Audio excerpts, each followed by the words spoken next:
Assalamualaikum warahmatullahi wabarakatuh. Perkenalkan, nama saya Naziah Abbas dengan NIM 2211-2001 dari kelas HES 6A, mata kuliah Hukum Perlindungan Konsumen.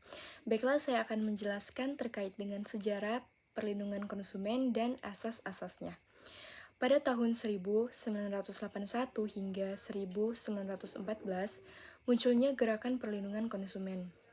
Pemicu diakibatkan oleh novel berjudul The Jungle yang menjelaskan mekanisme pabrik pengolahan daging di Amerika yang tidak memenuhi syarat kesehatan. Pada tahun 1920 hingga 1940, muncul buku yang berjudul Your Money Worth yang menjelaskan hak-hak konsumen. Pada tahun 1950 hingga 1960, mulai mempersatukan gerakan perlindungan konsumen dalam lingkup internasional. Kemudian, pasca tahun 1965 merupakan masa pemantapan gerakan perlindungan konsumen, baik dalam skala regional maupun internasional. Di Amerika sendiri, perkembangan gerakan perlindungan konsumen dapat dilihat dari dikeluarkannya beberapa ketentuan, peraturan perundang-undangan yang melindungi konsumen.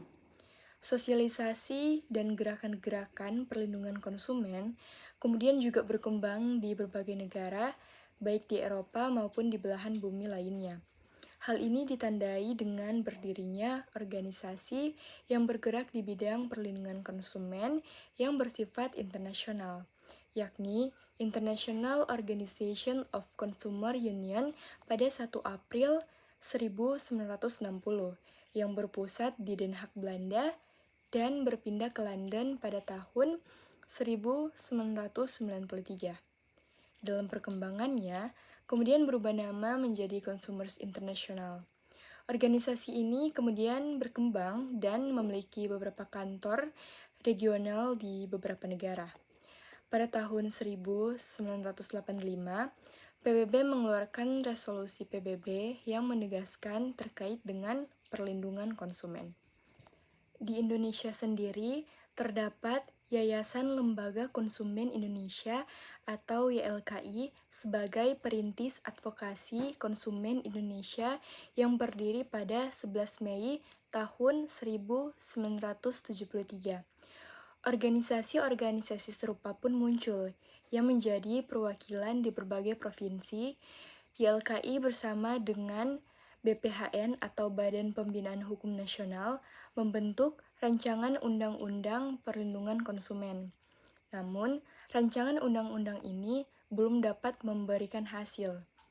Sebab pemerintah mengkhawatirkan bahwa dengan lahirnya Undang-Undang Perlindungan Konsumen akan menghambat laju pertumbuhan ekonomi. Pada awal tahun 90-an, kembali diusahakan lahirnya undang-undang yang mengatur mengenai perlindungan konsumen. Pada akhir tahun 90-an, Undang-Undang Perlindungan Konsumen tidak hanya diperjuangkan oleh lembaga konsumen dan Departemen Perdagangan, tetapi adanya tekanan di dalam lembaga keuangan internasional.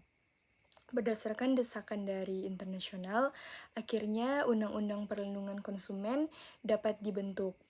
Keberadaan Undang-Undang Perlindungan Konsumen juga merupakan penjabaran lebih lanjut daripada hak asasi manusia atau HAM, khususnya dalam hak ekonomi. Nah, Undang-Undang Nomor 8 Tahun 1999 terkait dengan perlindungan konsumen mulai berlaku sejak tanggal 20 April tahun 2000.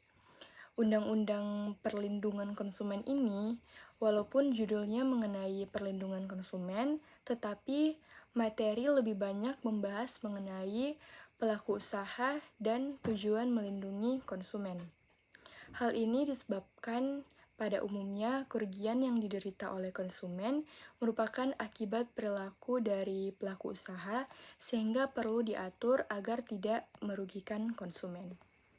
Segala usaha, waktu, tenaga, dan pikiran dijalankan demi terbentuknya Undang-Undang Nomor 8 Tahun 1999 tentang Perlindungan Konsumen.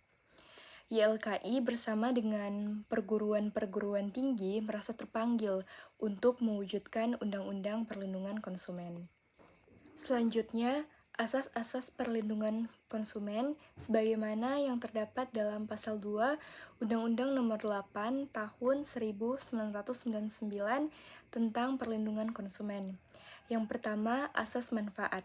Tujuan daripada asas ini yaitu untuk mengamanatkan bahwa segala usaha dalam penyelenggaraan perlindungan konsumen harus memberikan manfaat sebesar-besarnya bagi kepentingan konsumen dan pelaku usaha secara menyeluruh. Yang kedua, asas keadilan. Dimaksudnya agar partisipasi seluruh rakyat Indonesia diwujudkan secara maksimal dan memberikan ruang kepada konsumen dan pelaku usaha untuk memperoleh haknya dan melaksanakan kewajibannya secara adil. Yang ketiga, asas keseimbangan. Asas ini dimaksudkan guna memberikan keseimbangan antara kepentingan konsumen, pelaku usaha, dan pemerintah dalam arti material maupun spiritual.